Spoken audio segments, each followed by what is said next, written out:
Where are you in your Christian walk? If you're on the earlier stages or not stages where you haven't really even thought about being a Christian, or you're just barely becoming a Christian and believing in God and things like that, allow yourself to grow.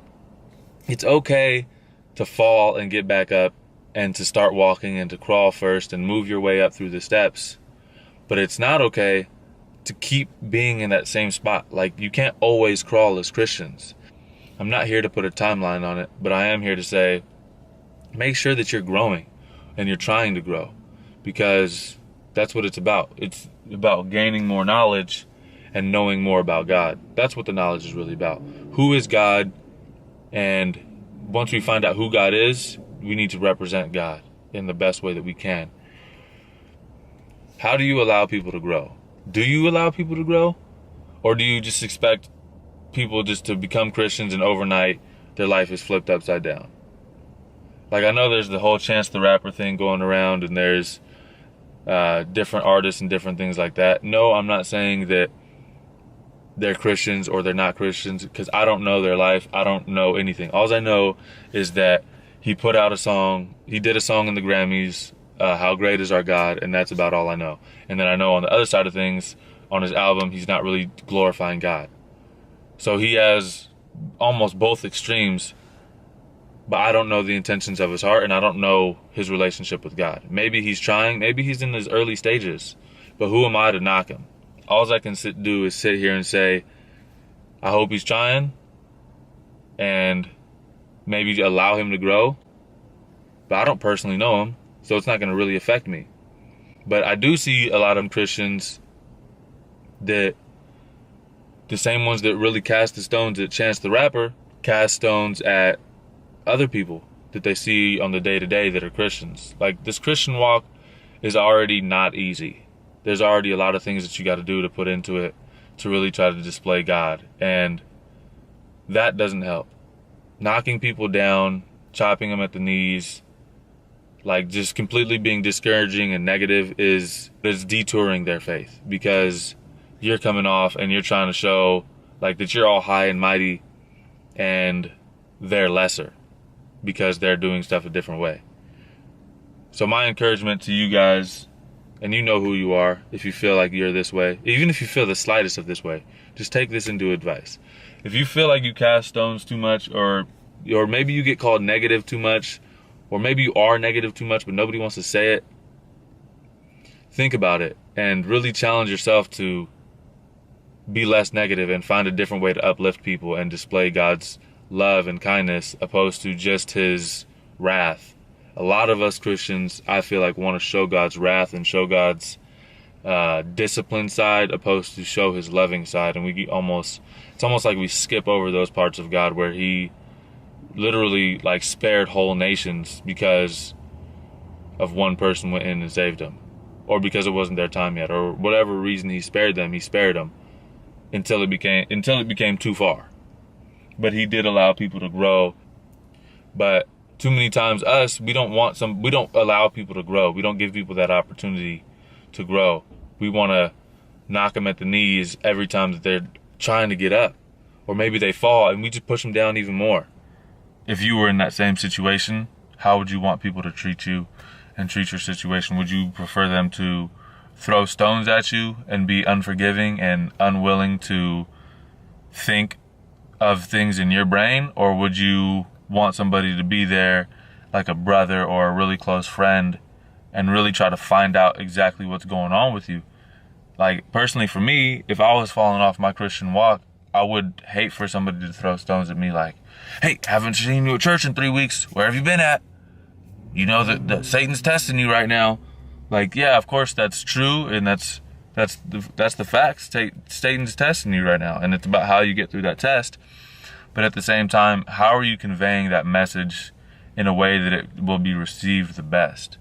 If you're just coming off like way hard and you're just kind of laying into a person about all the bad things that they're doing and the fact that they're not really Christian because they're not showing that they're Christian, like, what if they just fell off for a second and that was really more of a test towards you to see how you would handle somebody else falling off or acting a certain way? And it's one thing to correct somebody and kind of try to guide them down this better path. And it's another thing to completely break them down mentally and say that they suck at being a Christian, because none of us are perfect yet. Put that thought of growth into the equation, or else a lot of people aren't going to want to be Christians. But for these people that are babies in the faith, why do we expect them to be like grown men and handle themselves as grown men in the faith when they're new to this? Or maybe they've been on and off, or maybe they just didn't have the right mentors. And if you think of yourself as a leader or somebody who's well seasoned in the faith, how do you handle people in those situations where they're falling off and they're backsliding over and over continuously? Do you just write them off, or do you try to help them? And back then it was literal stones, but nowadays it's more verbal. We're coming off as we know everything, we're the perfect Christians, and I'm coming for your head if you're not right.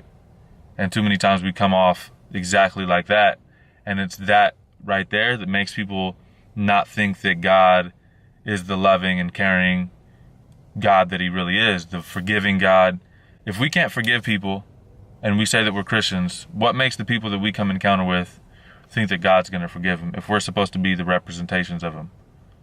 Or the sales reps, if you might, for God. If your sales pitch is coming off unloving and harsh, and you're realistically selling God to somebody who doesn't believe in him, are they going to want to buy that? Are they going to want to really believe in that? Or would they much rather believe in a God that is loving, forgiving, and kind and caring and all those other things?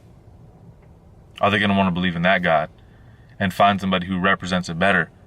Because I've seen some people who don't talk about God or don't believe in the Bible or anything like that actually represent God pretty well, minus the knowledge of who God is. They're actually very loving, kind people.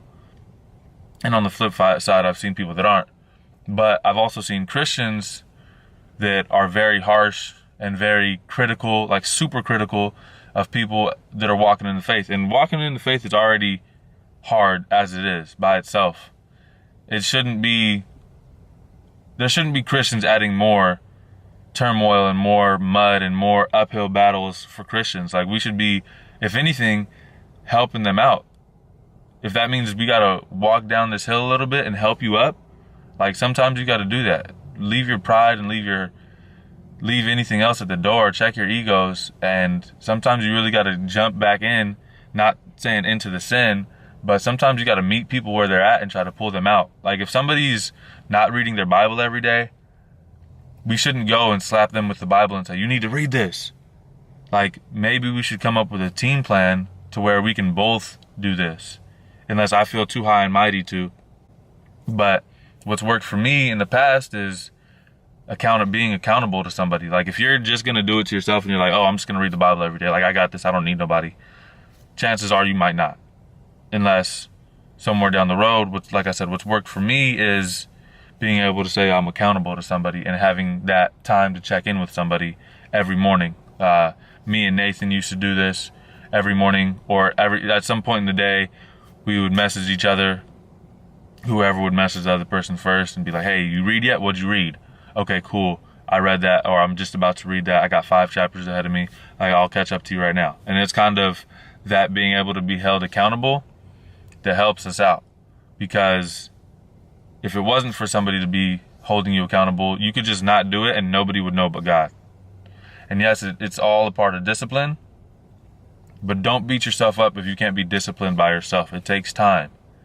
You don't just become disciplined overnight. You don't just go to sleep and then wake up like, yep, I'm disciplined. Let's go, rock it. It does definitely take time, and it's a matter of how much time do you have. The answer should be for God all the time possible. And that's what us as more seasoned Christians should be able to do for those more fresh Christians. Like, they're just in it. We should be able to take more time out of our days to make sure they're getting and doing what they need to be doing in a loving, kind manner, even if that means taking out of our own time to do it. Or else they might never get to that full growth stage, and they might forever stay in that baby stage where they never grew to know God. They just gave their life to the Lord and left it at that and never reached another soul or anything like that. So my challenge to you guys is to allow people to go through those growth stages and kind of help them out along the way, and cast less stones and maybe cast more ropes that people can climb up towards. And for you, go through that growth process. Don't expect to be perfect overnight. Don't expect to be perfect overnight, and really be willing to grow. Like, if you fall and slip and mess up, like, don't beat yourself up, because everybody slips and falls at some point, and we haven't all become perfect yet. We'll become perfect when we die. And let's just represent that to the best that we can. And let's do this as a team and a group and one whole body, just one. Ultimately, Jesus is the Savior and the shepherd of all of us.